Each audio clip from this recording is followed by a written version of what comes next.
আসসালামু আলাইকুম। বর্তমান অন্তর্বর্তীকালীন সরকার গঠিত হওয়ার পরে আজকের দিনটি খুবই উল্লেখযোগ্য। কেননা বাংলাদেশের বিভিন্ন বিষয় সংস্কারের জন্য যে বিভিন্ন কমিটি গঠন করা হয়েছিল, আজকে তার মধ্যে অনেকগুলো কমিটি তাদের রিপোর্ট পেশ করেছে। সবচেয়ে আগ্রহের জায়গা যেটি ছিল, বাংলাদেশের সংবিধান সংস্কার কমিটি, তাদের রিপোর্টের উপরে সবার প্রখর দৃষ্টি ছিল।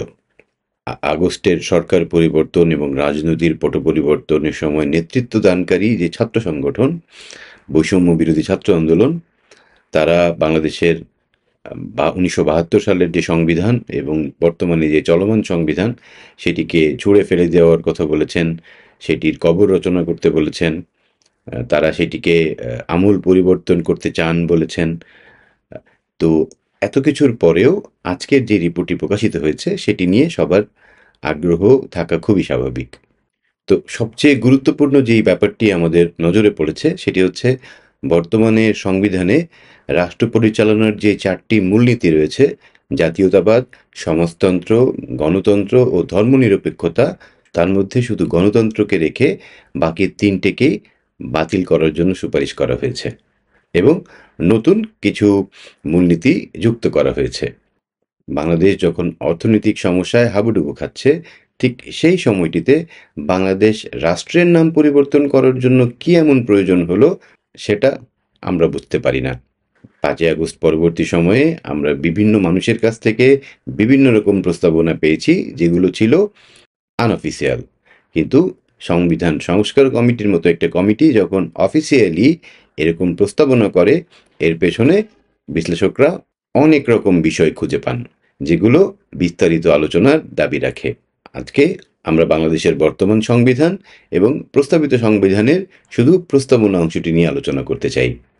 বাংলাদেশের বর্তমান সংবিধানের প্রস্তাবনায় লেখা আছে, আমরা বাংলাদেশের জনগণ 1971 সালের 26শে মার্চ তারিখে স্বাধীনতা ঘোষণা করে স্বাধীনতা সংগ্রামের মাধ্যমে বাংলাদেশ প্রতিষ্ঠিত করেছি। ডক্টর আলী রিয়াজের প্রস্তাবনায় আছে, বাংলাদেশের জনগণ এই ভূখণ্ডের মানুষের মুক্তির লক্ষ্যে ঐতিহাসিক সংগ্রামের ধারাবাহিকতায় জনযুদ্ধের মাধ্যমে স্বাধীনতা অর্জন করেছে এবং গণতন্ত্র প্রতিষ্ঠায় স্বৈরাচারী ফ্যাসিবাদী শাসনের বিরুদ্ধে ঐক্যবদ্ধ হয়েছে।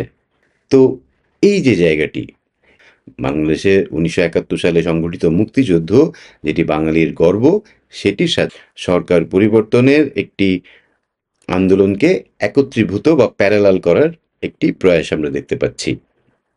এখানে বলা হয়েছে স্বৈরাচারী ও ফ্যাসিবাদী শাসনের বিরুদ্ধে ঐক্যবদ্ধ হওয়ার কথা।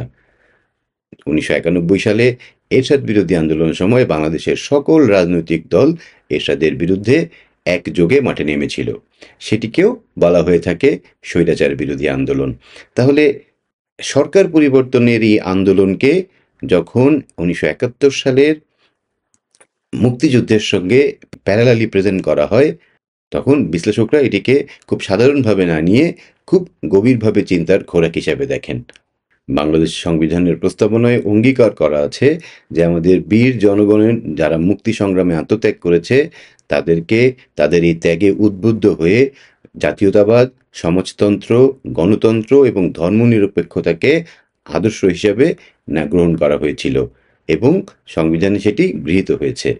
এখানে বলা আছে বাংলাদেশ রাষ্ট্রের অন্যতম লক্ষ্য হবে শোষণমুক্ত সামাজিক সমাজের প্রতিষ্ঠা, যেখানে নাগরিকদের জন্য আইনের শাসন, মৌলিক মানবাধিকার, রাজনৈতিক, অর্থনৈতিক এবং সামাজিক সাম্য, স্বাধীনতা, সুবিচার নিশ্চিত করা হবে। আবার ডক্টর আলী রিয়াজের যে কমিটি, সেখানে বলা হয়েছে যে বাংলাদেশের জনগণের সার্বভৌম অধিকারের মাধ্যমে সাম্য, মানবিক মর্যাদা, সামাজিক সুবিচার, বহুত্ববাদ ও গণতন্ত্রকে সংবিধানের মূলনীতি হিসেবে গ্রহণ করা হবে। আচ্ছা, এখানে সাম্য, সামাজিক মর্যাদা ও সামাজিক সুবিচার, এই 3টের মধ্যে পার্থক্যটা কি? সাধারণ মানুষের পক্ষে এই পার্থক্য বের করা খুবই কঠিন। হয়তো তাত্ত্বিকভাবে খুব বিচার বিশ্লেষণ করলে অল্প বিস্তর পার্থক্য বের করা যায়, কিন্তু সাধারণ মানুষ শুনতে এটিকে একই রকমভাবেই নিচ্ছেন। সংবিধানের আন্তর্জাতিক শান্তি ও সহযোগিতার ক্ষেত্রে গুরুত্বপূর্ণ ভূমিকা পালন করার কথা বলা আছে এবং সেটি বাংলাদেশের জনগণের অভিব্যক্তি স্বরূপ। বাংলাদেশ সংবিধানে বলা আছে, মানব জাতির আশা আকাঙ্ক্ষার প্রতি সম্মান দেখিয়ে আন্তর্জাতিক শান্তি ও সহযোগিতার ক্ষেত্রে গুরুত্বপূর্ণ ভূমিকা পালন করা। আবার সংবিধান সংশোধন কমিশনের প্রস্তাবনায়ও আন্তর্জাতিক শান্তি ও সহযোগিতাকে গুরুত্ব দেওয়া হয়েছে। বাংলাদেশের বর্তমান সংবিধান এবং প্রস্তাবনাকে যদি আমরা পাশাপাশি রেখে বিশ্লেষণ করি, তাহলে আমরা দেখতে পাবো যে 1971 সালের মুক্তিযুদ্ধের সাথে 2024-এর একটি সংযোগ এবং তুলনা চলে এসেছে। আবার দুইটি প্রস্তাবনাকে পাশাপাশি রাখলে আমরা দেখতে পাই যে দুটোর মধ্যে আসলে খুব বেশি পার্থক্য কোথাও নেই, দুটো প্রায় সমর্থক। কিন্তু যে বিষয়টি লক্ষণীয় সেটি হচ্ছে কমিশন তার প্রস্তাবনায় জাতীয়তাবাদ এবং ধর্মনিরপেক্ষতার মতো দুটি গুরুত্বপূর্ণ বিষয় বাদ দিয়েছেন। ধর্মনিরপেক্ষতা বাংলাদেশের সূচনা লগ্ন থেকে ছিল। একটা রাষ্ট্রের বিভিন্ন রকমের মতের ধর্মের মানুষ থাকবে, তাদের নিরাপত্তা নিশ্চিত করা রাষ্ট্রের দায়িত্ব। রাষ্ট্র সংবিধান সেটিকে লিখিত এবং অধিকার হিসেবে গ্রহণ করে। কিন্তু ধর্মনিরপেক্ষতার মতো একটি গুরুত্বপূর্ণ বিষয় কী করে সংবিধানের প্রস্তাবনা থেকে বাদ পড়ল, সেটি আমার এখনও বোধগম্য হচ্ছে না।